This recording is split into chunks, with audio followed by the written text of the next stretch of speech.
Geek Podcast, your new favourite podcast about video games, a Spanish-Italian Champions League final being confirmed, reality TV show Big Brother returning to our screens, and the voice of Principal Skinner leaving a TV show that has been on the air about 10 or 15 years too long.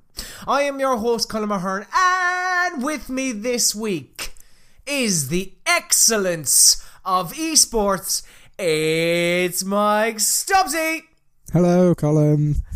How are you, Stubbsy? I'm good, although I have missed these two bits of news that you pointed out. One, Big Brother's back. All right, hang on. We'll get onto it. We'll get onto it, all right? This is a special day, because we thought we lost him, but he is back. It's the man of the hour. Too sweet to be sour. What you see is what you get, and what you don't is better yet! He's the women's pick, the men's regret, and if you gamble against him, you made a bad bet now. It's Nailz! It's Dan Naylor! Fucking hell. What an introduction. Hello, Colm. It's been a while. How are you doing, mate? I'm fantastic. How are you? I'm good. And hello, Mike, as well. We don't chat Dan. much either. I feel like I'm going to go hoarse one of these days. But Stubbsy, you had an inquiry as to two bits of news. So one of them was Big Brother, right? Yeah, Big Brother's back. It came is back. anything interesting happened, or? I don't know. Right. Well, you're surely too young to remember the beginning of Big Brother, are you? How long is Big Brother around? I only tuned into Big Brother, 4 years ago-ish? But yeah, I kind of like it. It's like my guilty pleasure of TV. I loved it for the first couple of years, because it was something kind of, I don't know, strangely different. I can feel myself getting fucking hoarse. Excuse me. I don't know, it was kind of weird, like as Billy Connolly so famously said a couple of years ago, as people sitting in their living rooms watching people sitting in their living rooms, like it's a peculiar idea that just worked many years ago with the likes of Nasty Nick in the first year, and I suppose Brian Dowling in the second year, and I don't know, like there was a couple of really kind of peak stuff. But Stubbsy, so you got into it about 4 years ago, so did you how long is it on Channel 5? I think the first series that I watched was the first series on Channel 5. I think that's what made me watch it. Well, just why? Because it was like, it's a new channel? Yeah, just because they hyped it. When Channel 5 got the thing, they put shit tons of ads out for it. And I was like, oh, I know this is a thing, but I've never really watched it. So I watched it and sort of got into it, and I think I've watched every one since. Do you have a favourite? The favourite like winner, or would you be a fan of the norms now, or would you be a fan of the celebs? I quite like the normal people because they get bitchier. and also I suppose calling them normal people is a bit of a stretch as well. Yeah, you do have to be kind of special to go on there. But yeah, I really like that. So I've totally missed that it's back. So I'm gonna have to find. Well, there you go. That. I've made your day. I believe there was like the fastest eviction ever, because on the first night someone got evicted. I'm not sure why, but they did. I feel like because Nailz isn't engaging with us, Nailz is a bit of a Big Brother elitist. He looks down on people who have any association with Big Brother. Oh, you wouldn't believe how much I'm looking down at you two right now. Oh my god. I'm just going to walk off the podcast. Fuck this, I'm done. Did you ever avail of any sort of reality TV show, no? Not really. I don't. No, not at all. Not at all. So, like, I don't know, like on a Saturday night, like when X Factor was at its height, what were you doing? I don't know. It's probably not watching X Factor. Not particularly watching it, I don't think. I mean, yeah, no, not really. I don't watch much TV, to be fair. I'm normally playing video games if I get my way with the television. Nerd. So, do you know where you are? Yeah, but yeah, so yeah, never really got into any, to be honest. Yeah. All right, okay, well, fair enough, I suppose. But yeah, at least I've made Stubbsy's day. You have indeed. And what was your other question about the news, Stubbsy? Oh yeah, what's this Skinner thing? I missed this as well. Harry Shearer who was the voice of Principal Skinner, Flanders, Mr. Burns. Mr. Burns, yeah. They were kind of the three main ones, weren't they? Yeah, he had a couple of others, like Otto and stuff. Yeah, a couple of fringe players as well. Lenny or Carl. I don't know. I don't know which one's which of those things. like the characters in TV show. I can't remember which one is which. But yeah, he left. I think there was a dispute over him wanting to do other stuff while still doing The Simpsons. And what's his name? Not Matt Groening, the other guy. Something, is it James L. Brooks? Is that his name? I don't know. But I don't know, he said, well, look, if you want to do that, we want to get rid of you. So, or there was some sort of dispute like that. Oh shit. So yeah, but really, lads, who cares nowadays? Who watches? What was the last new episode of The Simpsons you watched? Oh, the God. Lego one. They did a Lego episode not long ago. I watched that. Just because, like, what is it? The half an hour is all in Lego. Yeah, it's just like, I think it's kind of like the Lego movie. Just right. Okay. Yeah. That sounds. When was Mr. Plow?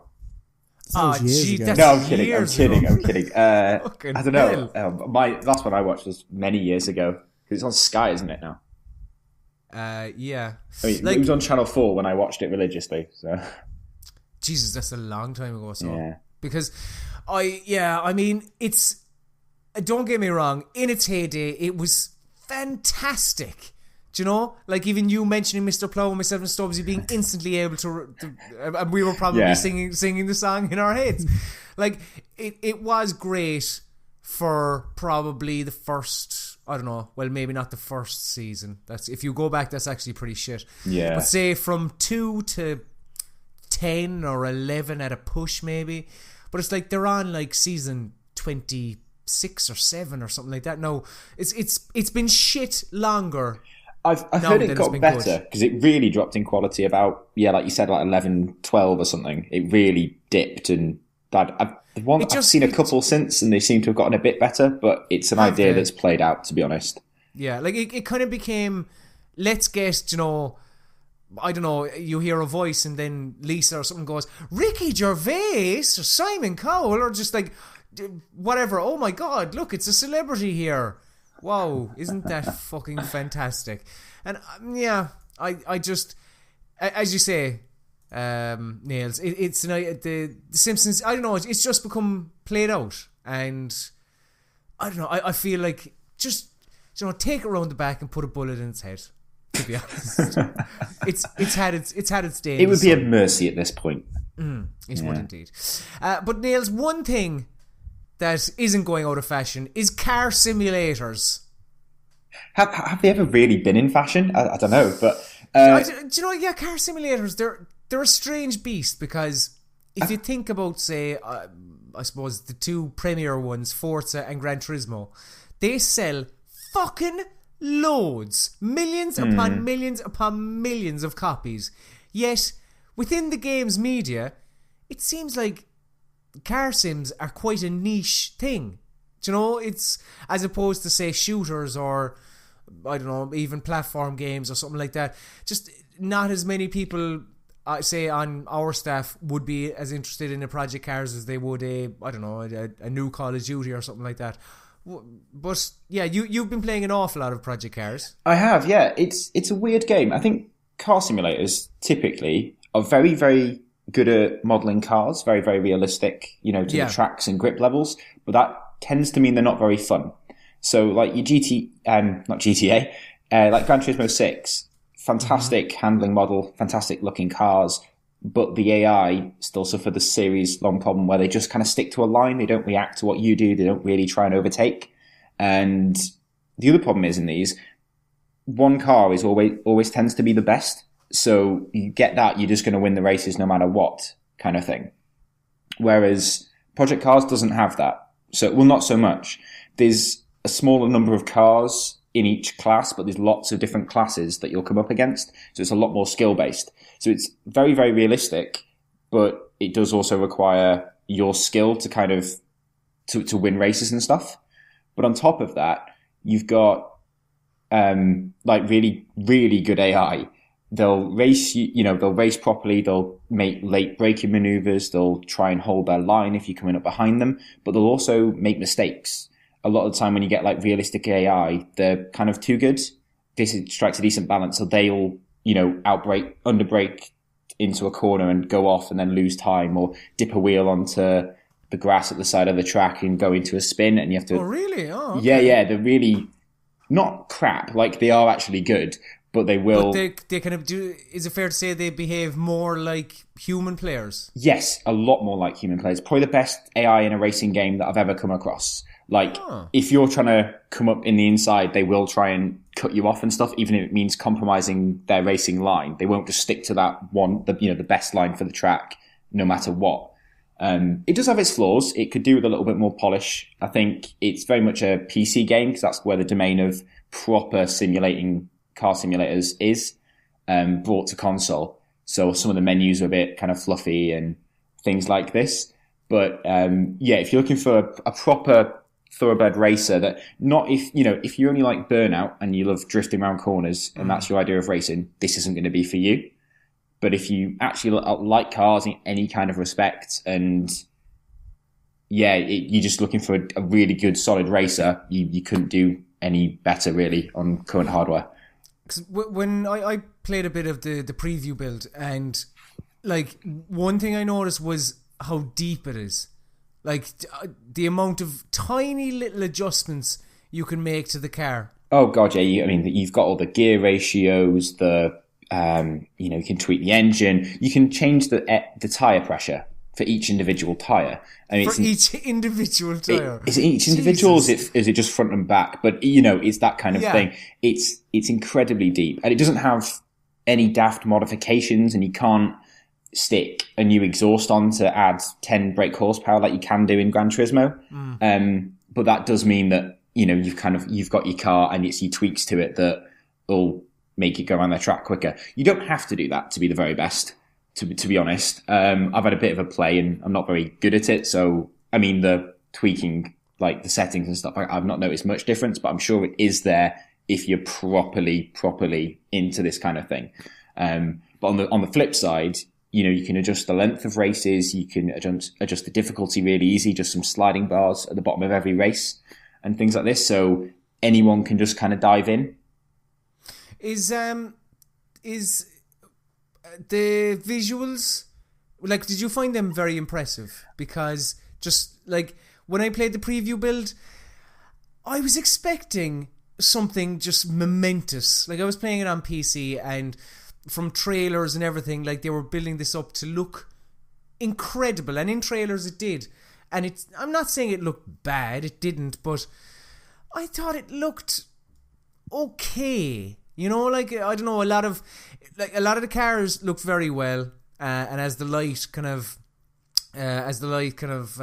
shone across the bodies of the cars and stuff like that, it looked really, really nice. But I found a lot of, like, the crowds to, I don't know, not look great. Some of the backgrounds were sparse. The crowds look very poor, particularly on like the opening kind of scene of a race, and you'll cut to the side and you'll see the crowd up close. They look pretty bad. In motion, everything looks beautiful. It's not as good as Drive Club. Drive Club looks a hell of a lot prettier. Really? Especially in the rain. I think the weird thing is, in the rain, Project Cars is probably more realistic, in that it is just grey and spray and you can't see a thing.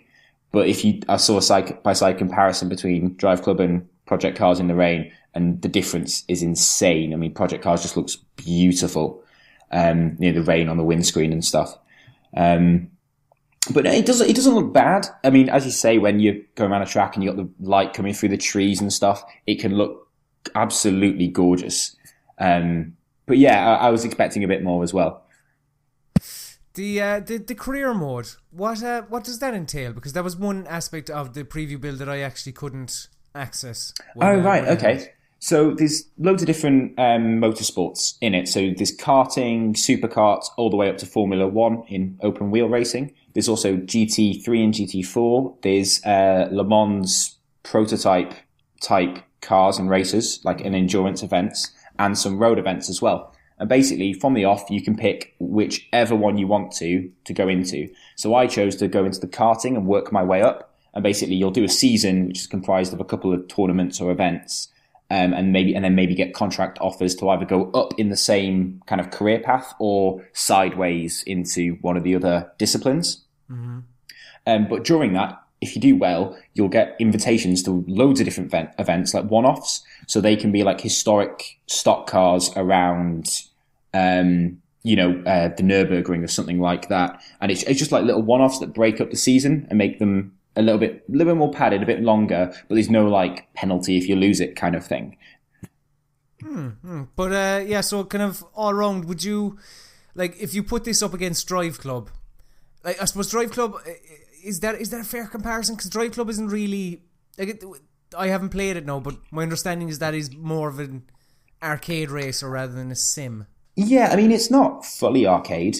I think the difference is Drive Club's got all those like little challenges mid-race. So like, okay, on this section, try and get X amount of drift points. So on the section, get an average speed of over 60 miles an hour or something to beat a rival online, which is really cool. But it distracts a little bit from the racing, whereas Project Cars is pure racing. There's no side bits. There's not really any different kind of events. It's just a race. So it's hard to compare them. I mean, if you're not that into driving games, like I say, Project Cars probably isn't for you. If you are and you like cars, this definitely will be right up your street. Well, as I'm sure the listener and Nailz have deduced, Stubbsy is big fan of cars. Massive. However, he I don't know, well, he just likes all moving vehicles, really. Cars, probably a close number 2 to ships, it's fair to say. Yeah, you could say that. I'm guessing the reason you're saying that is because I've been playing World of Warships. That is correct, yes. Talk about the game. And so World of Warships is basically World of Tanks, but with warships. So if anyone's ever played World of Tanks, you'll know what that is. If you haven't played World of Tanks, then I'll try and explain it, but it's not overly easy. So the comparison to a simulation is kind of sort of on the money, because what wargaming do is they take like these fantasy vehicles, like tanks and warships, and they try and like make a simulation of battles between the two, but they try and make it as realistic as possible. So like all the ships move at realistic paces, they're realistic models based on actual warships. All the weapons that they have are real life weapons, and how they work is exactly how they would work in real life. So like some ships, you can't just instantly spin around and fire. You have to wait for the guns to move into position, and it takes the same amount of time as it would in real life. And that sounds riveting. Like, there is people that absolutely go mental for that sort of stuff, and that like love the historical accuracy and all that stuff. I get that, and I do appreciate the kind of realism aspect, but I don't know, there are times where you just kind of think to yourself, I'm playing a game, can you not speed up a little bit? Or maybe that's not the case with World of Warships. Are you enjoying the more realistic aspect? I'm really enjoying World of Warships, and I think it's kind of, the reason that I'm not a fan of World of Tanks is because it seems very sort of samey. Like, there is different classes of tanks in World of Tanks, but they all sort of do the same thing. They're all a tank. They all have tracks and climb stuff. The different classes are just how much armor they have or the sort of weapon that they have. Whereas in World of Warships, I think at the minute there's 4 main classes, and because it's in beta, I think there might be more added, there might not, I'm not sure.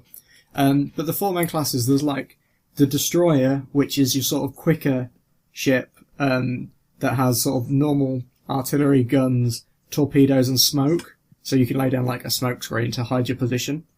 Then there's battleships, which are like sort of your heavy hitter type people. And then there's another one that I can't remember because I haven't played it yet. But the one that's really interesting is aircraft carriers. Because when you play the other classes, you are literally a ship. You've got like sort of kind of a third person view of your ship. You control your ship, you move it, you fire the guns, as you would expect. If you play an aircraft carrier, you're given sort of a bird's eye view of the map that you're playing on. And instead of having a ship that can fire at other ships, your ship is obviously a launch pad for airplanes. So you control little groups of planes that you can direct around the map from this sort of bird's eye view. And it kind of becomes almost like an RTS. And then obviously you try and bomb the other ships. So the best bit about World of Warships, you're saying, is the bit where you don't control the warship and you control the plane instead. Yeah, kind World of. of Planes is better so. World of Planes is actually a game, and I want to say it didn't take off very well. So Okay, right. That's the... That kind of sounds like Commander mode in Battlefield. It's a very similar type of thing. And I think having something like that will make it...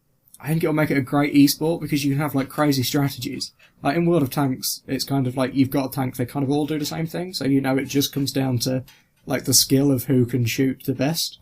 But in Warships, it could work because you could have like a team, if it was a team of 5, you could have like 2 maybe normal ships that go out, and then you could have like loads of aircraft carriers that like totally wreck the opposition when they're not expecting it. Obviously... Are they actually going for the esports audience? It's really early on right now, like it's an uber closed beta. So, they said, I did ask a few people when I went to the World of Tanks World Finals, and they said if the community wants us to do it, like push esports on it, we will do. And they said that they think there is a good chance of that happening. But they said right now they're just focusing on developing the game, which is very much the wargaming type of thing. Like their whole esports around World of Tanks and their grand finals, they literally said, we only did this because the community said they wanted it. Like, when we built the game, we had no intention of it being an esport. It just sort of happened. For World of Tanks? For World of Tanks. So I can easily see the same thing happening for Warships.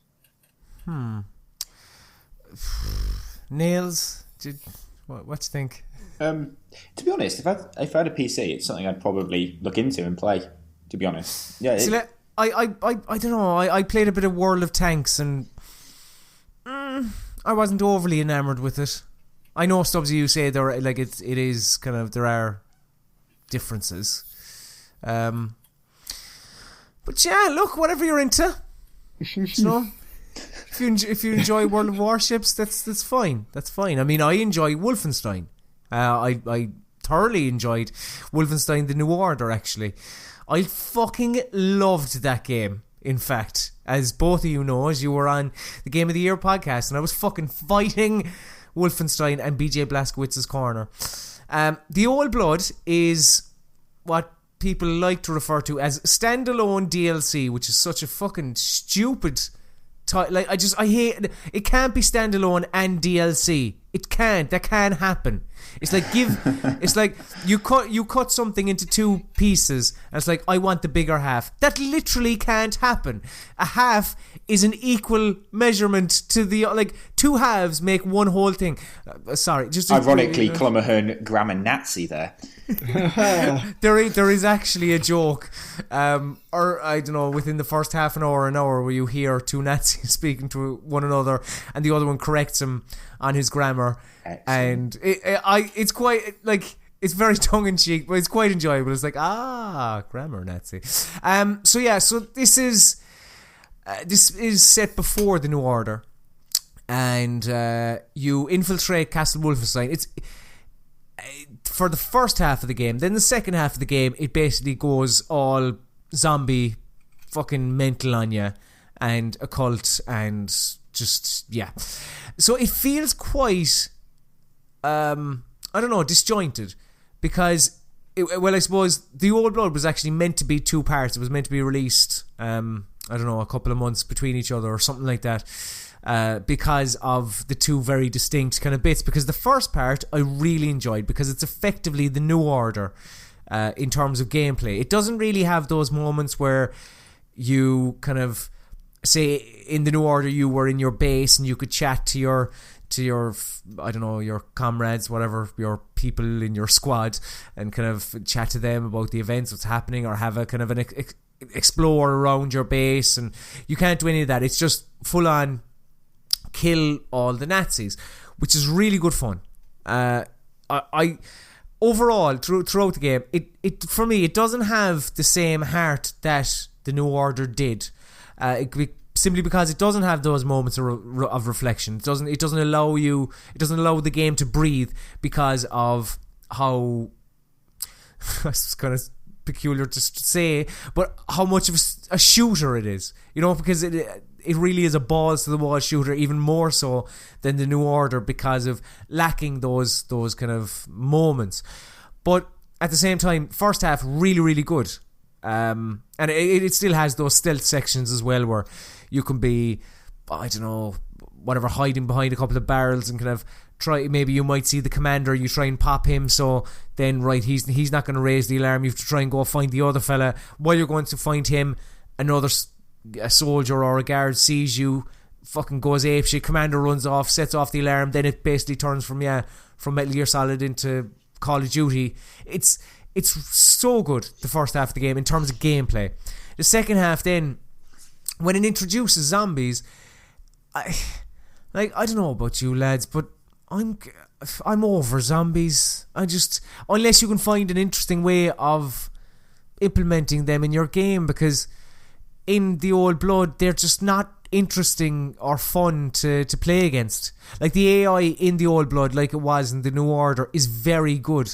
Like, sometimes, so I suppose kind of what you were saying, Stubbsy, about World of Warships being, like, if you want to shoot one of your cannons or whatever on your ships, it's realistically done, you have to wait till it turns around and all that stuff. Like in Wolfenstein, the New Order, and in the Old Blood as well, when a Nazi sees you, or if he's kind of looking in your general direction, and let's say, I don't know, it's a regular video game, maybe you're out of his kind of cone of vision or something, but generally the baddies in Wolfenstein will see you, because it makes sense. If you're looking in that direction, you're probably going to see a human fucking being standing there.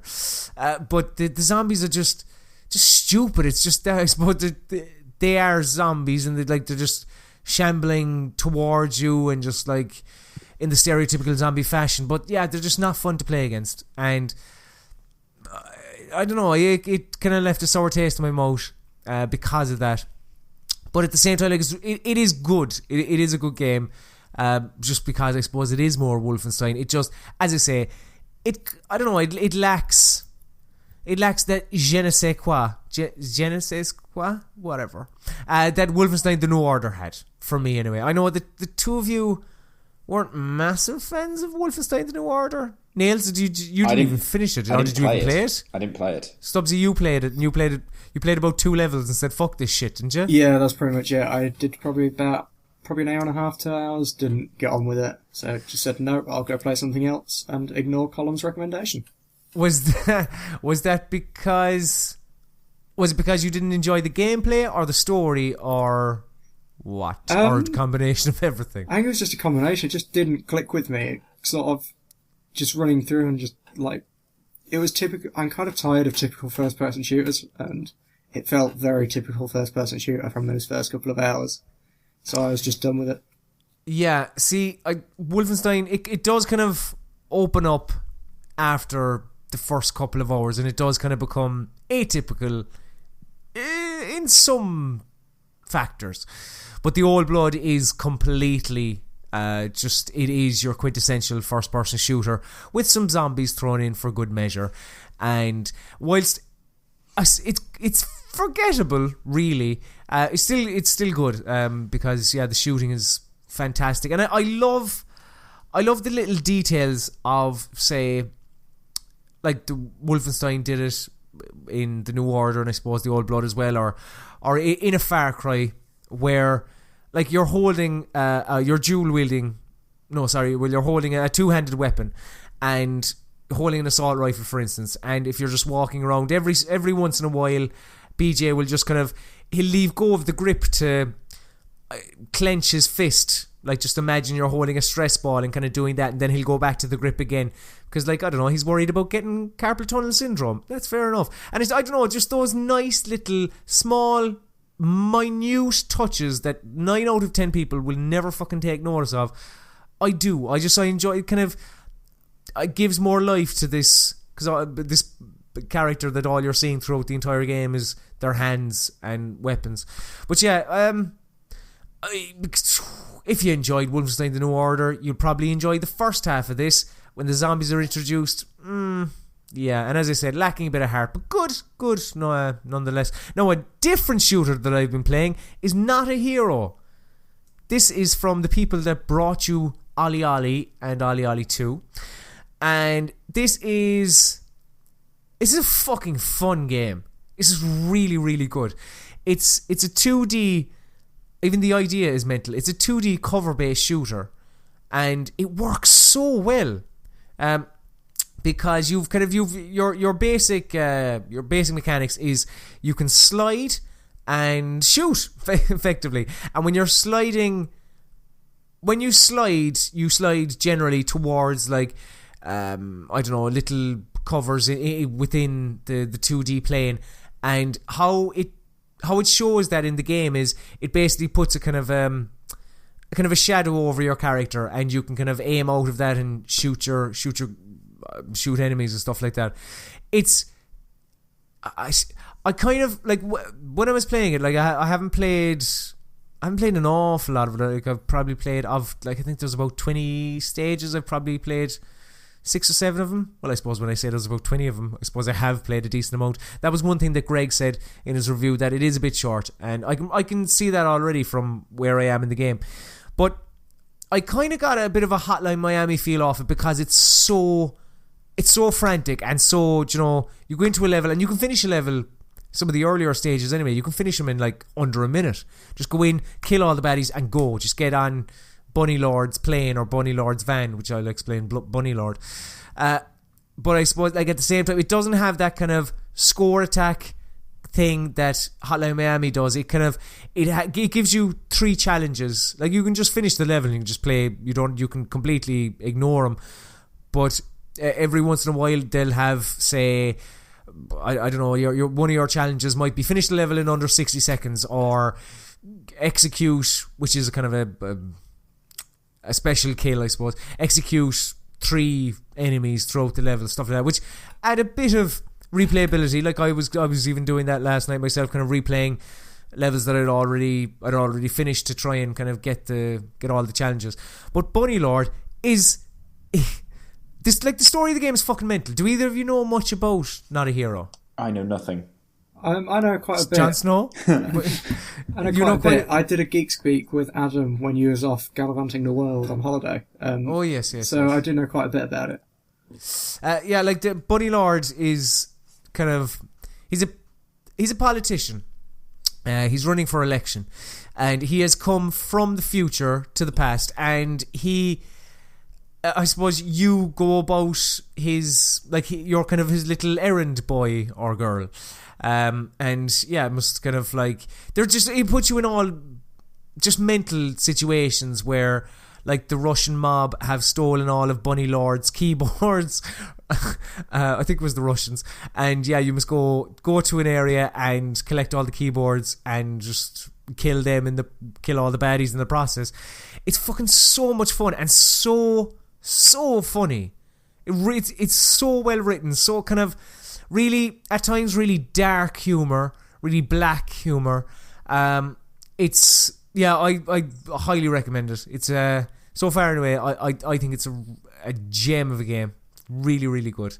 But Stubbsy, I know, look, you're here and you want to talk about esports. Fair enough. So look, talk about Smite. Smite. Smite is a MOBA, which we've tried to discuss before. And they have, I believe, today have gone into open or beta on Xbox One. I don't think it's open. I think you still need a code.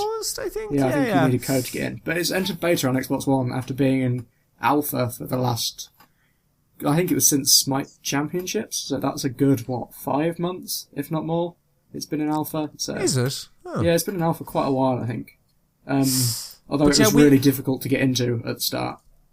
We did a Geek Speak of it, which you'll be seeing that video probably after the podcast goes live, where we kind of spoke about it in depth, I suppose, and how it I suppose the potential for a MOBA on consoles.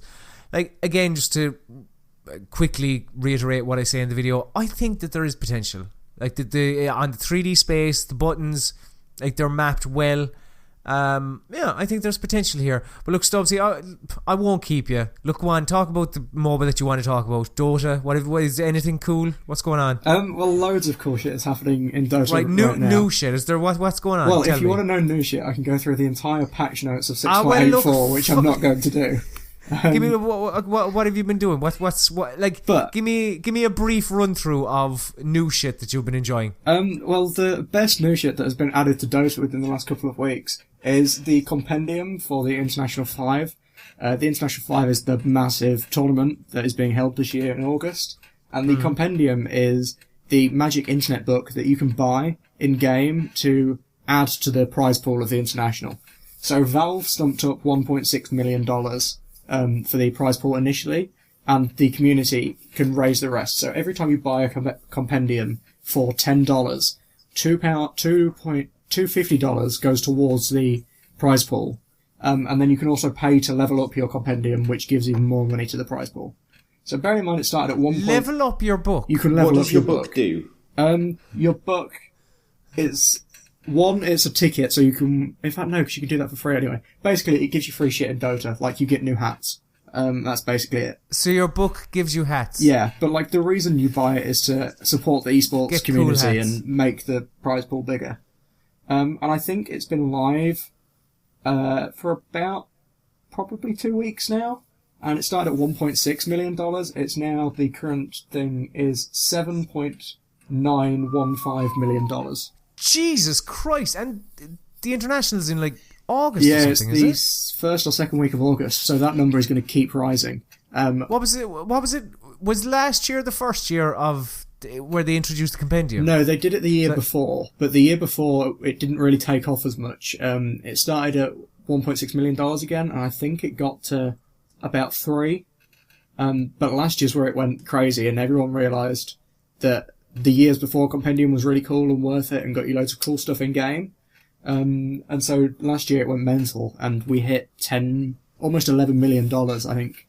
And this year it does look like it's going to smash that because we're almost. And it's already on what, 8? It's almost 8. I think we're about $75,000 off 8. In 2 weeks. Or 750. Fucking hell. So that is only going to grow and grow. So I'm going to say my prediction is anywhere between 12 to 15, which I don't see it going higher than 15. And how much of that have you stumped up? I bought the compendium, which would have been $10 to put £2.50 in, but I also bought the level 50 compendium, which gives me some extra cool shit. So I think that means that I've put in... I think I paid... In English money, it was about 18 quid. So I put I've paid 18 quid to Valve, and it would have been, about probably 5 of that might have gone into the prize pool. Right, I was expecting a much more scary figure, to be honest. So was I, that's why I asked. Yeah, I don't put that much money into Dota, especially this year, because I'm a student and have to save money to live on and shit like that. Then I don't put as much money as I would like to into Dota. Like, if it was up to me, my compendium would be like level 1,000, and I would have put hundreds of pounds into it. But obviously I can't afford that. Alright. Is the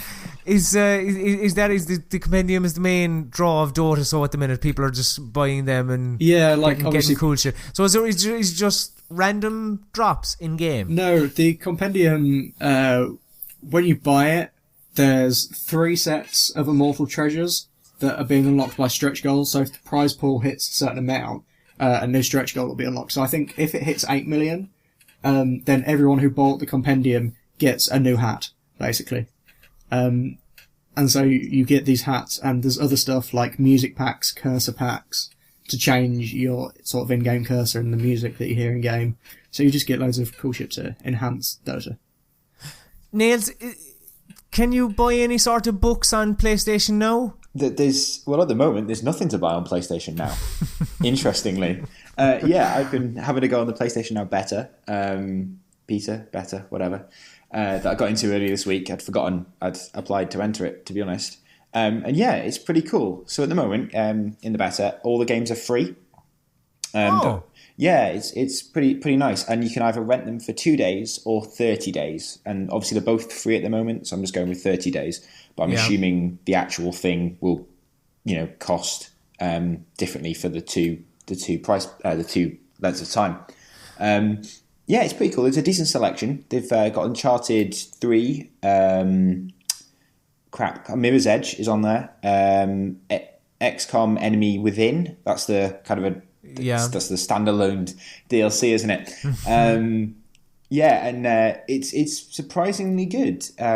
Quality at the moment has been fantastic. There's been no lag that I've been able to see. Because I'm trying to, because it seems like so long ago. This is the streaming service, This is the streaming service. So you basically go on there, pick your rental period, pay whatever it is for the game, and you have it instantly and you can just use it straight away. Yeah, you don't. There's no installs. Am I right saying you don't install anything? No. It still goes through if the original game had to install, it still goes, oh, you'll need to install something at this point, and you hit X, and you just go straight into the menus. It doesn't actually have to install anything, which is really cool, and it just works fantastically. There's maybe a bit of a drop in image quality over the originals. I can't really tell. It's been a while since I've played any of the games that I've on the service, and I don't have any of them anymore. So it could just be that's what they look like on a PS3 against playing on a PS4 nowadays.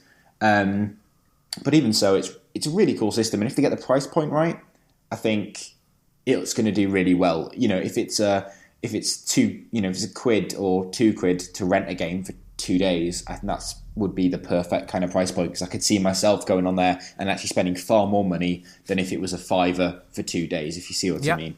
Yeah, that kind of that iOS kind of mentality of fuck it, it's only whatever 69p or something like that. Yeah, I'll buy that, or I'll buy this, and then it kind of it just kind of, I suppose, you end up spending so much. Well, you would, like a £5 for a month. I think that would be fine. Maybe up to like £7.50, depending on what it was. But I think it could take off. I mean, like I say, so far it works flawlessly, and I don't know how under stress the servers are at the moment or anything like that. I don't know the size of the beta, but isn't you also have a kind of, isn't there a subscription? Well, I think there might be. I think you may have to pay a baseline subscription for the service itself. To me, that's kind of bollocks, because if you're, it's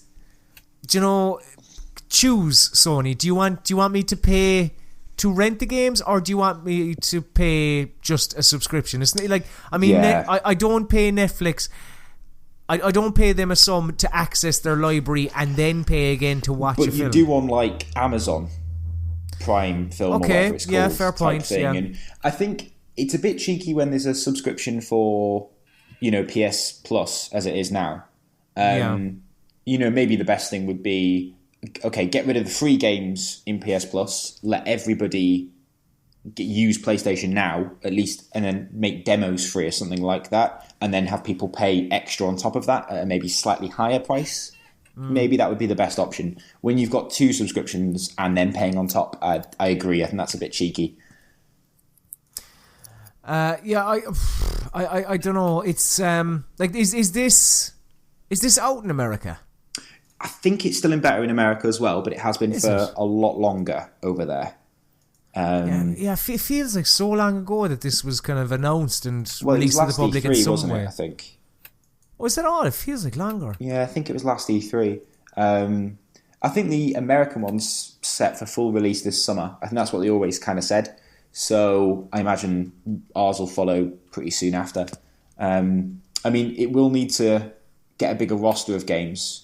There's maybe, I don't know, 20, 25 maybe on there at the moment. Oh, is that all? Right. I think so. And obviously this is just, the test. Yeah. But some of them are kind of a bit, I don't know, they've got like Telltale's Poker Night and Ratchet and Clank Nexus on there. And I'm like, I'm not really sure who's going to play that. They've also got Warhawk on there, which I was very excited about at first, because I love that game. I don't have it anymore. But I can't imagine how online multiplayer games are going to work on the service. That's if you know what I mean. I guess it probably won't make any difference, will it? Because it'll all just be based off their servers anyway, if that makes sense. So you'll be playing with the PS3 players anyway? Is that what you're saying? Well, you probably would be, actually. That might slow it down. What I meant was, it's not going to have to send any more data, really, is it? Yeah. Than it already is. just because you're just getting the picture and sending the inputs back. It's not like you're sending. You just do that anyway for any game on the service, I guess. But I shall have to go and report back.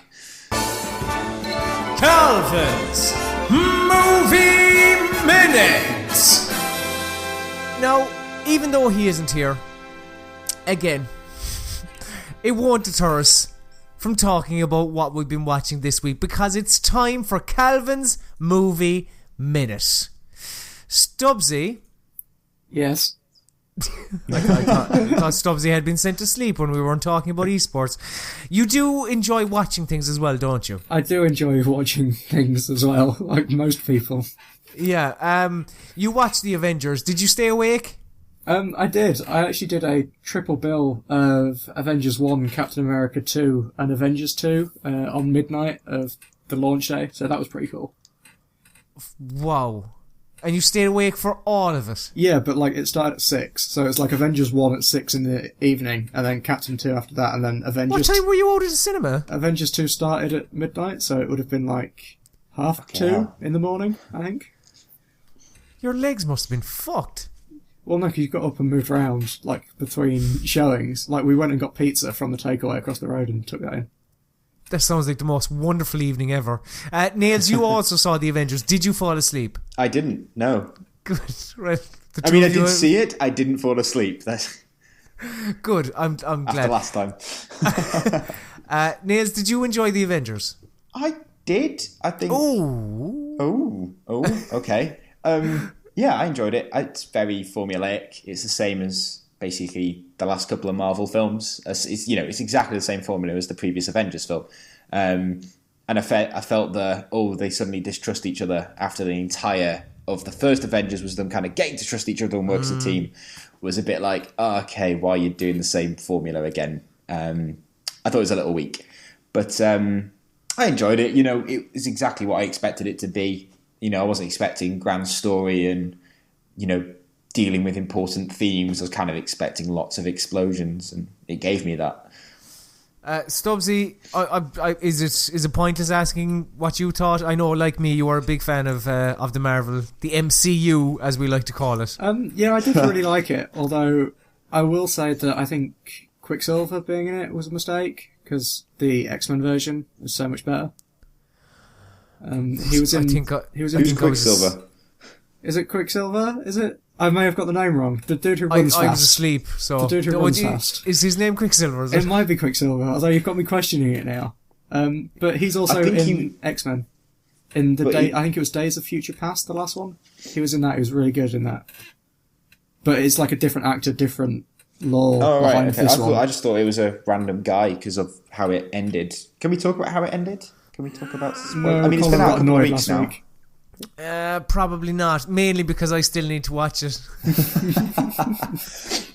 So, I mean, if I'd have watched it, I'd have no problem with spoilers. I don't give a fuck. Stubbsy, I'll get back to you about what you've been watching, because I really want to know about that.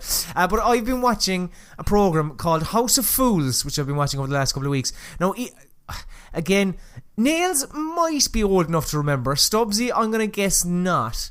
Can either of you remember Vic and Bob in their prime? I fucking hate both of them. Nailz, we had a bit of a joke at Calvin's expense when he was talking about Kevin Hart, which was great crack. Everyone enjoyed that. But Vic and Bob are brilliant. No, they're not. They're just annoying. You're annoying. Are you not a fan of this kind of physical slapstick kind of comedy? So obviously not. Or is it just them? It's just them. I think probably that kind of comedy as well isn't the best. But right, well, you would hate House of Fools. You would fucking despise it. Well, it's those two being... just kind of being stupid, and it's brilliant. It really is, and it has Matt Berry as well for more added entertainment. The man can just speak, and it's hilarious. It's just that grandiose voice that just seems so out of place in all the TV shows he's in, and it's brilliant. House of Fools is fucking excellent. Fuck you, Nailz. Stubbsy, right? Tell me about this program that you were watching. Well, because I'm a student and because it's like end of academic year, I haven't been watching anything sort of properly.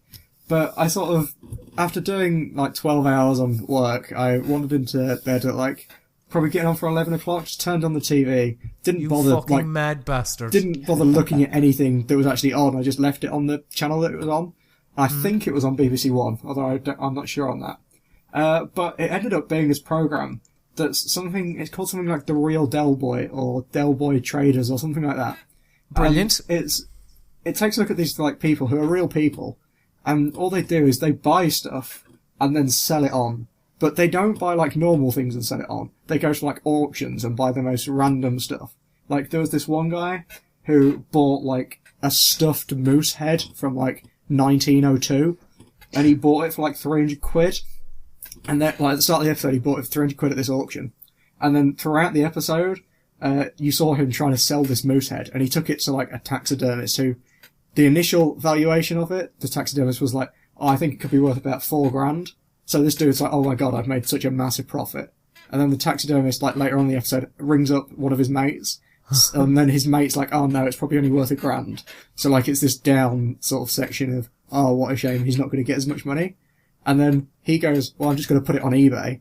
Puts it on eBay, doesn't sell, everyone's really depressed. And he's just like, it's okay, I'll put it on my wall. So he just puts it on his wall, and but yeah, and that's it. So yeah, pretty much. So he ended up spending £300, was it? Yeah. On an item that he didn't want because he was going to sell it off, and now it's hanging on his wall. Yeah, but I also caught another episode of it last night, and this same guy, he had like so much shit in his house that he'd clearly bought and not managed to sell. So he's clearly not very good. Hang on. But before you continue, is it the same fella all the time? No, there's like different groups of people. So like it'll start with him, and then it'll cut away to this other woman who's doing something with watches, and then it'll go back to him and stuff like that. So this guy, the next episode, he realises he's got loads of shit in his house that he can't sell. So what he decides to do is he decides to have an auction in his house, where he just puts stickers on literally everything in his house to become like different lots, and then stands in his back garden and auctions pretty much his entire house off.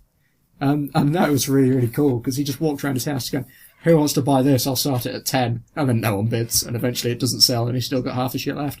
But he ended up making like $5,000 on that one day of just doing a house auction. So it was kind of a feel-good moment at the end. And was it all just shit that he was selling off? Yeah, it was all crap. Like, you know, the sort of stuff that you see at like auctions, and you're like, if you've ever been to an auction, it's just sort of shit. Like it's a painting that nobody wants, or it's like pots, or like he had a broken, you know, like when you go, or you used to go to like Tesco's, and they'd have like little children's rides where it's like a rocket and you just sit in it and it moves forwards and backwards slowly. Yeah. He was selling he had one of them in his house. He just randomly had one. He was selling it for 100 quid. It didn't even work. And he sold it? No, he didn't sell that one. No one bought it. The Real Del Boy. It's either The Real Del Boy or it's something to do with Del Boy. Like, or it might... Is David Jason involved in No, nothing any to do with capacity? it, from what I can tell. Right, okay. I can't think of a segue. Del Boy and Dealers.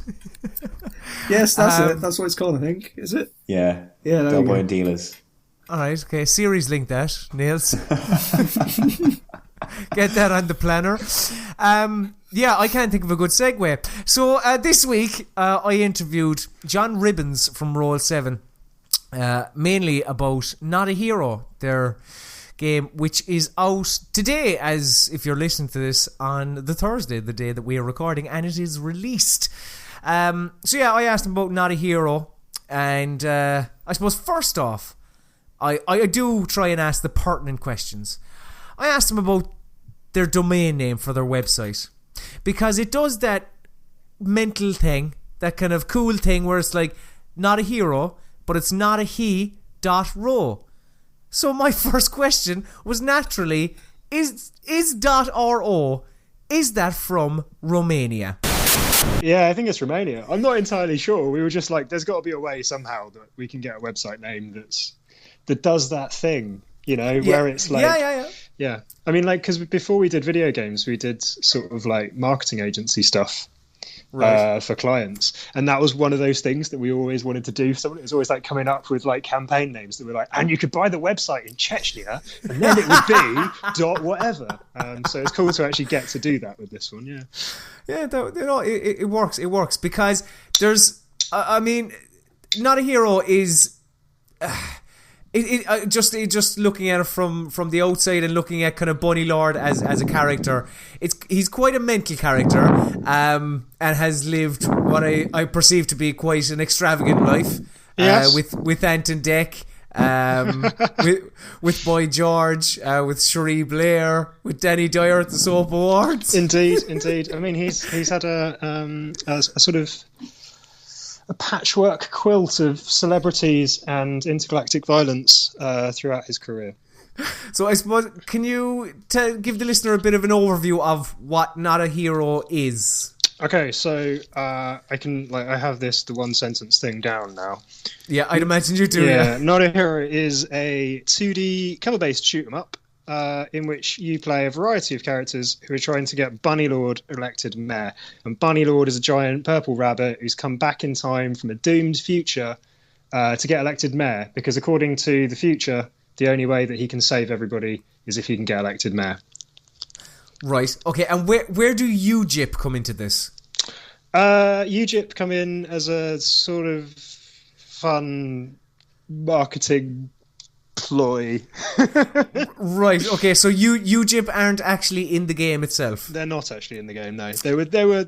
We wanted to do something like when we did the demo. We wanted to do something that was kind of a bit fun and wasn't just like, well, here's the first 4 levels of the game. And so we kind of wanted to do it that it was potentially, it was like a political party that were against Bunny Lord. I can't imagine who you're parodying. No, I mean, we just came up with a random name and colour scheme, and some people pointed out that there was a small political party in the UK who shared the colours and a similar name, but to be honest, I'd never heard of them. No, I mean... To me, there's Labour, Lib Dem. Nothing sounds like Conservatives. It's UJIP. It's to me anyway. It doesn't sound like any other political party. So no. At least not. I think you're safe. Yeah. But I suppose there is actually a couple of things that look, I'm a professional. I did my research. I went onto Wikipedia, and oh gosh, as you can tell me whether my facts are indeed facts. But yeah, Not a Hero started off as a kind of a free game, actually, that you kind of spearheaded, wasn't it? Yes. So in 2012. 2012 we were still like a marketing agency basically. We're doing a lot of client work for other people, and I was sort of doing we wanted to make games, right? We wanted to do our own stuff, but we were sort of paying our bills and our rent with work for other people and clients, and so sort of weekends and evenings I was just sort of making games for fun. And so in 2012 I basically made a prototype of Not a Hero and a prototype of Ollie Ollie, and obviously we were really lucky to sign Ollie Ollie with Sony. But because we were new and because we hadn't worked at Sony before, and that whole process, took a little while to go through. And so I couldn't work on, they signed Ollie Ollie and then we didn't work on it for 6 months while we did contracts and set things up and found the team and stuff like that. And so in that time we were setting up Ollie Ollie, I still sort of just started playing around with this other idea, which sort of became You're Not a Hero, was the original title. Right. And that kind of just got to a point where it was like, well, we're starting, we're going to start Ollie Ollie in January. And we all agreed that was going to be the one thing that we all focused on for the year that we had to make it.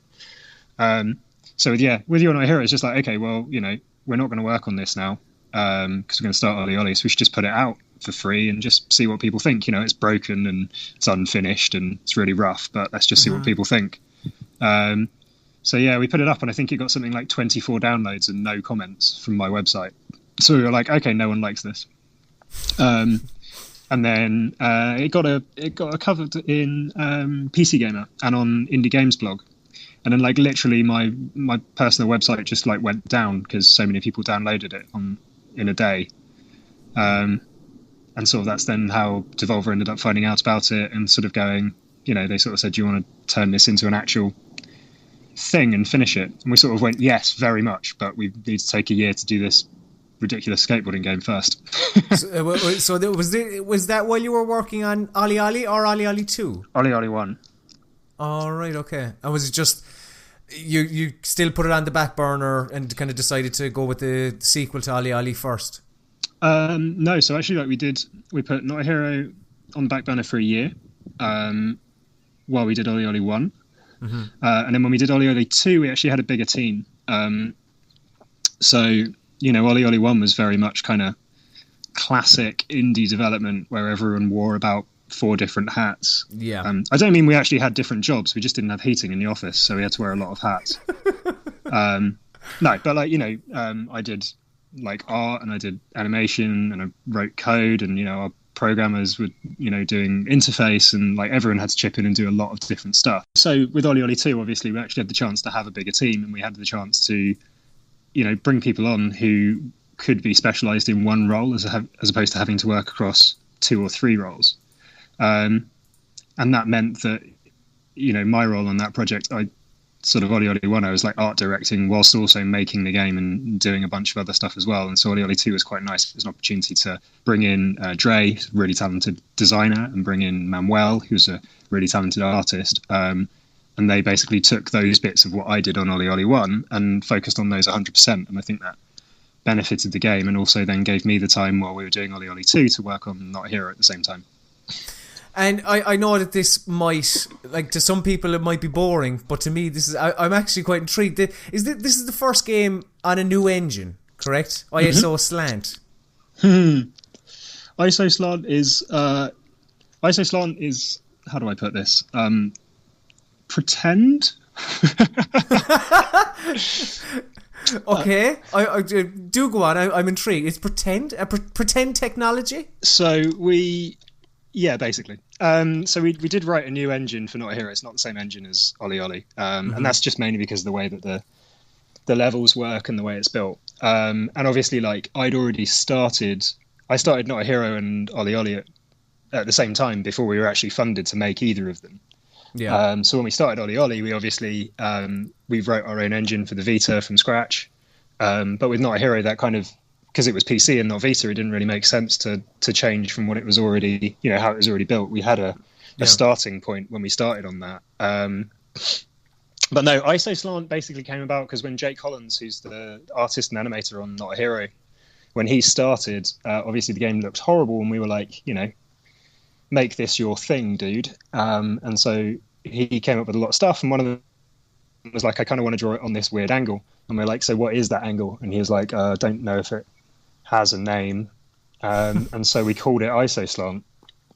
And so we decided that we invented ISO Slant, which is 2.25D, which is actually the sweet spot between 2D and 2.5D. Yeah. Do you get the best of both worlds, I suppose? Yes. Because it's not the next Frostbite engine. That's all I'm saying. I don't know. I was looking at it. Possibly.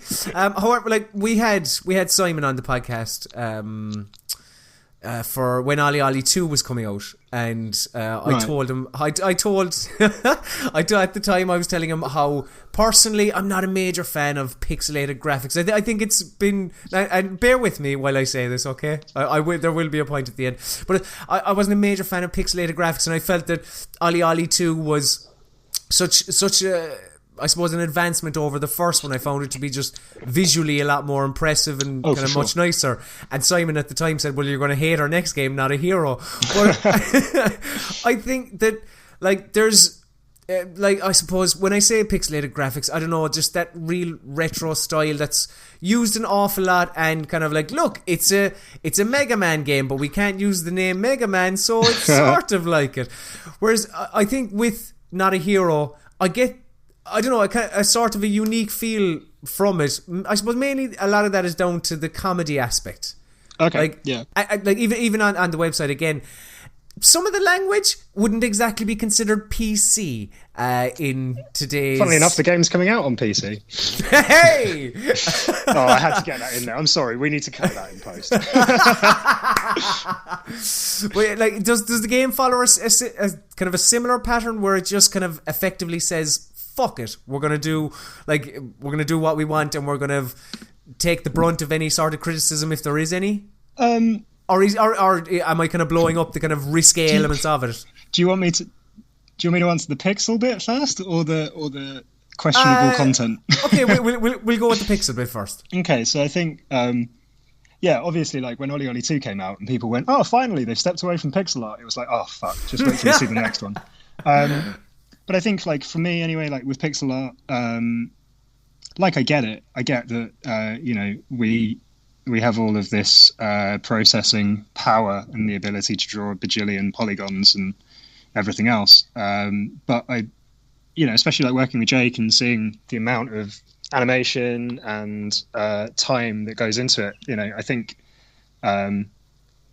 pixel art is still a sort of valid art form. And I think it's kind of interesting when people go like, oh, it looks like a NES game. It's like, dude, I play NES games. Like, you need to go back and look at some NES games. Like, just the sheer volume of frames of animation. I think probably like one character sprite sheet in Not a Hero probably has, takes up more space than like an entire NES game's worth of graphics. So I think it is kind of fun to be pushing that like pixel art medium. Even though, we could have done it in 3D, I suppose. And in many ways, a lot of the game would have been a hell of a lot easier to do if we'd done it in 3D instead of trying to draw it at some crazy perspective using pixel art. Yeah, fair point, I suppose. And it's like even I understand what you're saying in that Not a Hero is running at 60 frames per second as well. Like it's not like for like with something that you would have played on the Nintendo, I suppose. Yeah, but I think I take on board that sort of criticism, and I guess in some ways maybe it's being slightly stubborn as a designer and being like, I grew up playing pixel art games. I really enjoy pixel art games just as much as I enjoy like 3D stuff. I'm not like one of those people who's like, I'm not playing Call of Duty or like Assassin's Creed. I'll play that stuff, and the people who do the art on those games are incredibly talented. I guess partly for me it was just like really wanting to do a pixel art game, like where we put a hell of a lot of effort into the animation and the kind of like character design. Like, it's very simple, but there's an awful lot of detail in those character animations, in like the reloads and the death animations and stuff like that. Like, to put a lot of time into that and kind of maybe put, I don't know, there's a lot of really, really good pixel art games out there, but to, try and do one of those games, I guess, where, like Metal Slug for me is like such an awesome game. And I kind of wanted that kind of vibe of like, wow, there's a lot of unique, totally pointless details. They don't necessarily make the game better, but they're just really cool to look at. And you see this stuff that maybe only happens one every 10 times you play, and you're like, oh, cool, the guy took a selfie of himself in his idle animation or whatever. It's just kind of fun. I guess the other side, the questionable content side. Like, I will say, just for the record, I am all for it. I think, like, just looking at the revolving kind of photo images of Bunny Lord's campaign trail, they're fantastic. I think, like, I don't know. Boy George and I smashed on ecstasy pipes. They did get smashed on ecstasy pipes. It was pretty exciting. At the time. 80s were a wild time. They were, and they were especially wild time if you were a purple rabbit. I mean, I think like with that, it's, I guess like so I have an anecdote which I think kind of like maybe gives some perspective to that questionable content. Like when we were at Res demoing the game, and this kid and his mum came over to play it, and I kind of said, like, he was quite young. He was like whatever. He was clearly younger than the game would be rated, like if it got an ESRB or whatever. So it's like, game's quite violent. You may not want your kids to play it. And she was like, oh no, it's fine. And she let him play. And like, I've just watched this kid go through and like blow people's faces off and like run out of ammo and like stab someone to death and all of this stuff and like blow heads off and whatever, shoot guys on fire through windows. And then at the end, like in the cutscene, Bunny Lord said testicles at one point, because obviously it's randomly generated, and I'm just sat there like fingers crossed, don't say anything too bad. He said testicles, and this kid's mum's like, no, come on, we're going, and like takes him away. And I just like, it's kind of weird, that thing of people, going like, oh, there's this kind of questionable content in there where you're, you said a slightly naughty word, or maybe you sort of took the mick out of, or stereotyped something in a comedy way. Yeah. And I kind of think it's weird that like that gets attention, but like, you know, the fact that the game is basically a murder simulator, that's fine. Like we can murder all the people we want and do it in the most horrific ways we like, and we can have a 2-minute scene where Bunnylord just like murders this mob boss with a variety of different weapons. I think that is the peculiar thing about games, though, isn't it? The fact that like I suppose parents will allow their 10 or 12-year-old child play a really realistic war shooter where you're just murdering everyone, but if there's a slight utterance of a fuck or a shit or just something, then it's like, oh no, that's bad, you can't play that, take it away. Oh, it's a naughty game. So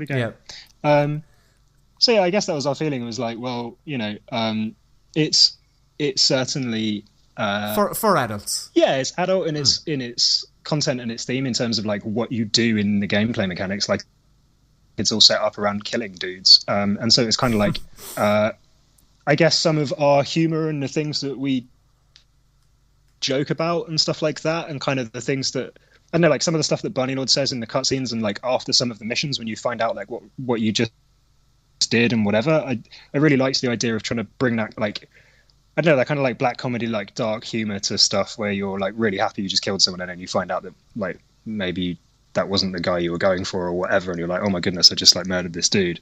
Like I think that kind of stuff is really funny. And it seemed like, well, it's gonna be an adult game anyway, so we might as well push those boundaries in other places that aren't just violence, I guess. No, as I say, I'm all for it. Like, was there any kind of, I don't know, any sort of comedy inspiration in particular that kind of that you went for with this? Any comedian or TV show or something like that?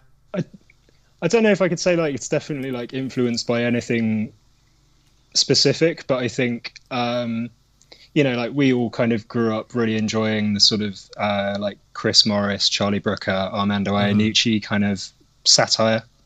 And this is a lot sillier than that. You know, this kind of has some of that. Like I really enjoyed stuff like the Film Cow things, like Marshmallow People and like Charlie the Unicorn. And I think I wanted it to be, I don't know, hopefully humor-wise, it's like somewhere between the two of those. Like some of it just hopefully is funny because it makes no sense. Like, why am I collecting gerbils from the mob?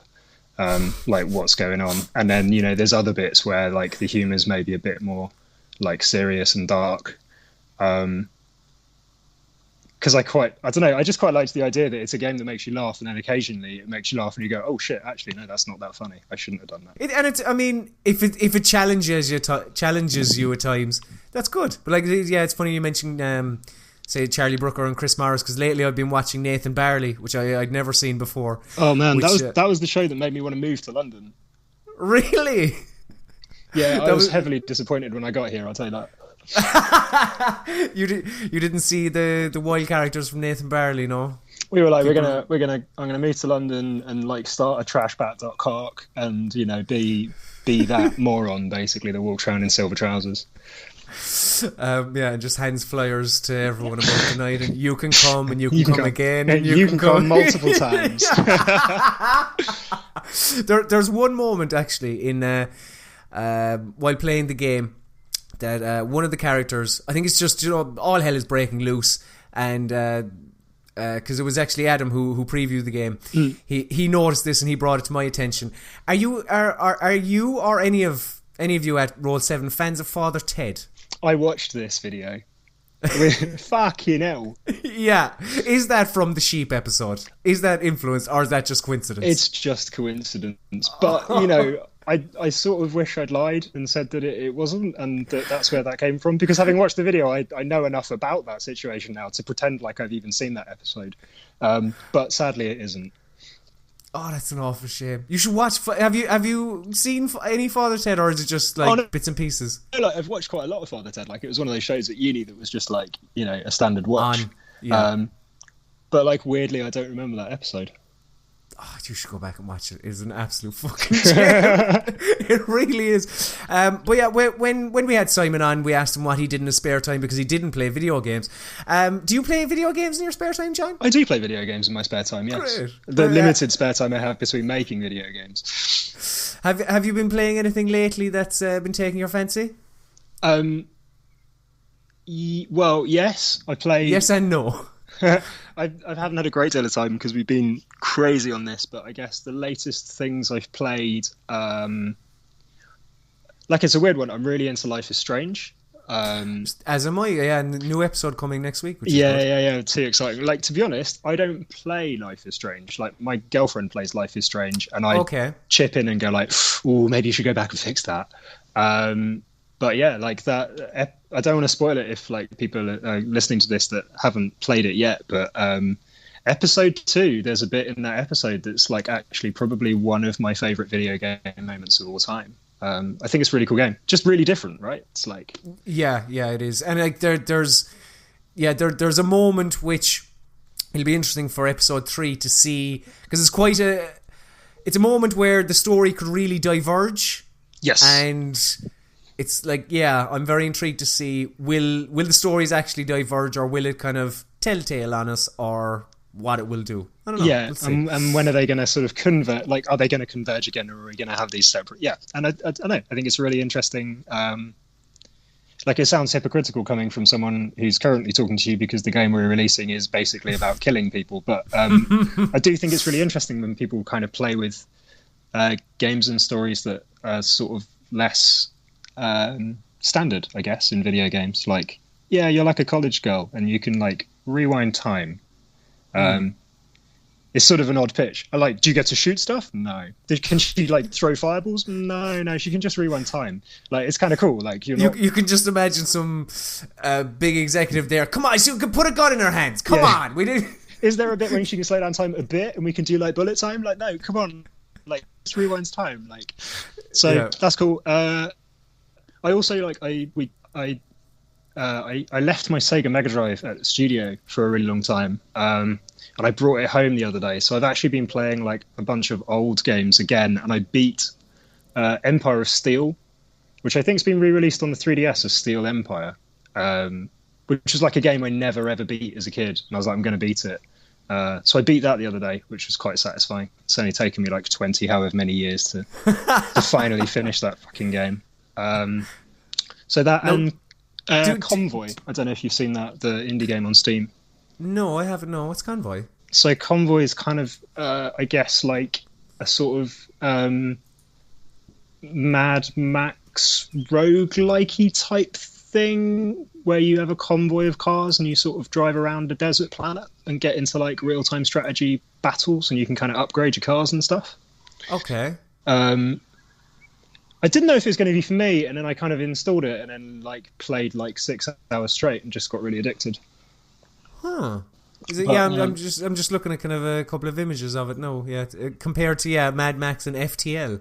Yes, I've never played FTL, but now that everyone's saying FTL is that in space, and it was obviously heavily influenced by it. So now I want to go and check out FTL. And before I leave you go, when Simon was on, he was talking about all his extreme sports and saying how he had broken every bone in his body by snowboarding and skateboarding and I don't know, whatever else extreme, spreading butter on toast. There was a lot of extreme sports going on. If he does an activity, he does invariably get injured in some kind of horrific way, which is why we're now persuading him to surf, because it seems to be slightly harder to break bones in water. But I'm sure he'll find a way. Yes. Do you share these extreme sports? I don't know, interests. Yes. Yeah. I skateboard a lot still. Ollie Ollie was a game I wanted to make because as a kid I skateboarded and I really wanted to make a 2D skateboarding game. So that was a weird one. That was like fulfilling a sort of game I'd had in my head since I was about 13. But like weirdly, I stopped skating for like 7 years from when I was like 20 until I was 27. And then we started making Ollie Ollie, and that actually got me back into skateboarding again. But yeah, that and snowboarding. But I kind of don't want to say this because I'll jinx it, but I generally have less of a talent for getting injured while doing it. But maybe I'm just less extreme. I'm just not as radical. Maybe you're not as gnarly as Simon, radical or bodacious even. Yes. I'm sure there's still time. There's still time. And of course as well, your competitor Tony Hawk is coming out with the game pretty soon, so we might have a duel. Maybe Ollie Ollie 3 is coming out at the same time, and we can have a kind of a fight to the death. Oh well, there might be a little gap before any more Ollie Ollie. I know we kind of surprised everyone by coming out with Ollie Ollie 2 really quickly. But we're not doing that with Ollie Ollie 3. We're having a break. We're having a break now. You need to focus on Not a Hero and all that. So do you want to tell our listeners where they can get Not a Hero and support Roll7? Yes. So Not a Hero is out tomorrow, which is potentially today. Today. Well, this is live, by the way. But yeah. I'm sort of... this is interesting. It's like I'm talking to you from the past. Not Here is out today on Steam and GOG and Humble for PC, and it will be coming to Mac and Linux soon, and PlayStation 4 and PlayStation Vita slightly later. But if you're a human and you're on a PC right now, you should totally pause this podcast and go on Steam and check out Not a Hero. You were almost a Jill sandwich. Metal Gear. It's me, Mario. Do a barrel roll. Oh, this is space. I'm in space. Hail to the king, baby. So thank you very much to John Ribbins for taking the time to speak to us. But lads, we can't, whatever about any sort of distractions or anything like that, or any sort of cool little new things we're trying to do with the podcast, maybe insert an interview here or there. We still got to play a little game I like to call Guess Who. Yes, of course. You can hear the cheering from the crowd. They cannot wait for this week's edition of Guess Who. Nailz, you would seriously want to pull up your socks. I'm not sure if you heard Dan Murphy's performance last week. It was stellar, would be the word I would use for it. The man really stepped up to the plate. Stubbsy, I think that you might have you played Guess Who once, maybe twice? Yeah, I played it once. And I think you were slightly peeved at the fact that, because normally my first clue is, I suppose I'd say where the character that I am, I tell the podders where my first appearance was, or what year. And yeah, I think anytime Stubbsy has been on, it was before he was born. So let's see how we get on this week. But for the uninitiated, Guess Who is basically where I give 5 clues to the identity of a video game character, and you, in this case Nailz and Stubbsy, must guess correctly. Now when you think you have an answer, shout out your name and tell me what you're thinking, but lads, be careful, as you only have 3 guesses. And also, no looking up the answer. To the victor go the spoils. Clue number 1. I first appeared in a video game in 1987. Bollocks. Clue number 2.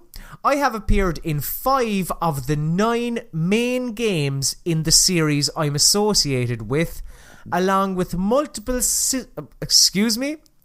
along with multiple spin-offs / little side game things. Dan, is it Big Boss? No. Oh. Clue number 3. I don't get on very well with either of my brothers. My old fella's a bit of a bollocks too. Clue number 4. In my 4th main game, I was replaced as the protagonist a bit into proceedings. Dan, is it Solid Snake? Yes! I know, when you said Big Boss, I was like, oh, he's so close. He's so close. But clue number 4, I'll I suppose run through the clues. I first appeared in a video game in 1987, Metal Gear. Clue number 2, I've appeared in 5 of the 9 main games in the series I'm associated with, along with multiple spin-offs. When I was doing this, I was like, that's fucking mental. Like Solid Snake. Because I suppose people, when Big Boss was in like Snake Eater, and I suppose what else was he in? I suppose Peace Walker, stuff like that. Like that's people kind of, because of it being David Hayter's voice as well, people just kind of, I don't know, just saw it like put the two together. Yeah, that was me. That's why I said Big Boss rather than Thingamabob. Yeah, he don't get on with either of my brothers, Liquid and what's his name? Solidus. And my old fella's a bit of a bollocks. Yeah, big boss. Never really got on with him. Clue number 4. In my 4th game, I was replaced as the protagonist a bit into proceedings, which didn't go down too well with the hardcore. The fella who came after me, after that lad, was loved though. The fella who came after me, big boss. The fella I was replaced with, of course, Raiden. And clue number 5, haters gonna hate. And hater was my voice until someone decided to get Jack to speak for me after getting the 24 box set for Christmas. Of course, David Hayter, the original voice actor for Solid Snake / Big Boss, until Hideo Kojima said, I like 24, let's get him in. Although I still have my suspicions. I'm not too sure. I have a feeling that because it is Big Boss that you're playing as, there may be a chance that Solid Snake will turn up and it will be David Hayter, but yeah, we'll see. But congratulations, Nailz, a fucking stellar performance. Stubbsy, where the fuck were you? Can I just point out that Nailz is like a massive Metal Gear fan. And then not a massive Metal Gear. You've played Metal Gear, you're a fan of Metal Gear. I have only ever played one Metal Gear game, and that was Rising Revengeance, where you don't even play as any of the main characters. You play as like Raiden, I think. Right, well, Stubbsy, you need to rectify that. Yeah, I'm not going to do that. I will not be playing Metal Gear. Wait, Stubbsy's such a dipshit, Nailz, isn't he? He is. Can I just say as well, you're saying it's a stellar performance and you're saying that I had to pull my socks up after Murphy did so well last time. Murphy, if you're listening, come at me, bro. Come at me. I'm throwing down. Me and you, next time. That does sound like the ultimate duel. We will have to... we'll have to make that happen. Bigger than Mayweather Pacquiao, I'm sure. Oh, clearly. So on to a few listener questions that we have. We have one here from David Tunnard. He asked us, what if the entire Assassin's Creed franchise is just a prequel to GTA? Right. Nailz, you enjoy Assassin's Creed. So do you, Stubbsy, actually. I used to, and after a while I just said, do you know what, fuck this. Is this possible? Is it a prequel to Grand Theft Auto? I don't even know what that means. I'm failing as well, to be honest. Stubbsy? Stubbsy, can you help us? Well, isn't I kind of only sort of glanced at the reveal of the new Assassin's Creed, but isn't it kind of more isn't there you can hijack a cart and is there a grapple hook or something? So they kind of sound like GTA type things, maybe.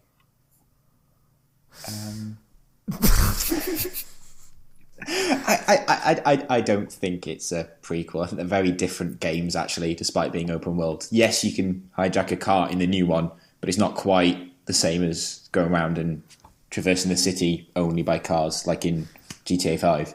Yeah, very briefly, because this is the longest podcast of all time. Nailz, you're not overly excited about the new Assassin's Creed, are you?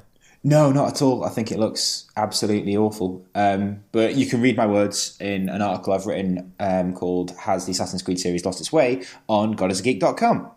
Wonderful plug.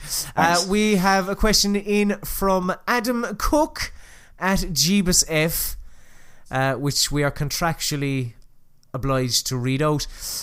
Even though he butchered the spelling of Nailz' name, he said, what does Nailz... I'm going to pronounce it that way because he capitalised the Z and also spelled like Naylz. It's not. It's the man is Nailz. I know, alright. Nailer, yeah, fair enough. No, it's Nailz. Nailz. That's it, alright? Okay, end of discussion. What does Nailz think of the resurgence in driving sims so far this gen? I don't know if there's been a resurgence. I think you've got Project Cars on consoles. I mean, Forza 5 on Xbox, maybe you'd call a driving sim. But it didn't go down too well, did it, with all the microtransactions and things. So I think it's looking more promising. And I think, next couple of years, I think there's been a resurgence in driving games, not necessarily driving sims. They've got like Drive Clubs, really good, and Project Cars and Forza Horizon and stuff. Yeah. Lovely. Adam decided to ask us another question. Me. He sent in two questions. One for Nailz, one for me, and none for Stubbsy, which is a bit harsh. So we do have another question after this one, which Stubbsy can answer. Adam asked me, the podcast, what are Colm's thoughts on monogamy in video games? That is a fucking weird question, Adam. I don't know, like, is he talking about... Because there is no real monogamy in video games. Because in any game where there's relationship... Yeah, like, you have a choice. You have the choice to cheat more often than not. Sort of like real life. Like, I mean, there's Mass Effect, Dragon Age. You can do the dirt in Dragon Age as well, can't you? I think. Yeah, I think so. What else is there?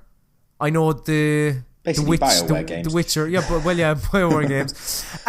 If he's asking, like, kind of, would I stay monogamous to a character in a video game? I would, unless they're annoying me and if I feel like I've made the wrong choice. Like, I mean, in Mass Effect, I tried my hardest with Miranda. She was having none of it, which I was very upset about. Oh, I doubt that. And Liara took a liking to me, so I said, okay, all right, fair enough. Went there afterwards. And myself and Liara, you know, we got on well and we learned to love each other. Even though anytime Miranda was walking past, I couldn't have my eyes were veering. But look, it's all right. You're allowed to look at the menu, like, you know, just because you're on a diet. You know, you can every now and again. You can just imagine having that lovely burger and chips. What a horrible analogy. Nailz. So yeah, clearly you are not a monogamous type. It's weird. Don't tell my fiance that. I think it doesn't really matter. Not particularly, does it? But would you not like? I think I like in Dragon Age, like, I'm pursuing one person kind of thing just to see what happens. I'm not like, you know, to be honest, I'm not that asked about a kind of relationship. No, well, not so much a relationship. And if it adds something to the game, then yes. If it's just for a bit of a, you know, dodge poorly animated sex scene, and I'm not that asked, to be honest. It's, yeah. Stubbsy, where do you stand on monogamy in games? When I played Fable 2, you can get married and do loads of crazy stuff in that. I remember that I married a woman. Is that what the kids are calling it these days? I married the woman, like a random woman in the first town that you go to, where it's like really poor and stuff. And then at the end of the game, you end up like being really rich. And I decided that this woman like didn't deserve to be rich with me, even though we have like a kid together. So I just divorced her and found someone else. Wow. I think actually, Stubbs, you are the perfect man to answer our final question. From Frank Hankel. Frank says, squishy boobs, what do you think? I hope Stubbsy doesn't know the context of this, because that'll make his answer even better. I have a feeling I do know the context to this. But, like, it sounds like a decent idea on paper, but it's probably not. Oh my god! Oh, Jesus Christ. What? Like, if you're in a marketing department and you're trying to think of something unique to market, then that is a good sales idea. People will buy that, but it's kind of a bit misjudged. People are you, Stubbsy? I won't buy it because I don't like Metal Gear, but you know. Do you like? No, yeah. Okay, that's kind of just about does it for our podcast this week. Thank you, dear listener, for listening. Of course, as we always do, we implore you to subscribe so you never miss an episode, and also rate and review us on iTunes. And don't let us be your little secret. Tell people about us, tweet about us, and Facebook and all that kind of stuff. So you can, I don't know, we get more listeners, and we can ask Stubbsy more cringy fucking questions and get really cringy answers. You can follow us all on Twitter. Stubbsy's at Mike Stubbsy. Nailz is at Max Shanks. I am at Colm_Ahern. And of course, God is Geek is also on Twitter at God is Geek, and on Facebook, facebook.com/God is Geek, and on YouTube, youtube.com/God is Geek, and godisgeek.com itself for all your news, reviews, esports, videos, podcasts, opinion pieces. Fuck me, everything you could ever want in a video games website. It's at godisageek.com. So yeah, that just about does it for this week, and this is the part, sadly, where we have to bid farewell to the listener. Say goodbye, Stubbsy. Right, I'm extending this podcast by a minute. Colm, what the fuck does Slán go Fóill mean? You say it every week, I have no idea. Oh yeah, I've wanted to know this. Stubbsy, do you want me to ruin the mystery? Yeah, I want to know what it means. I'll tell you.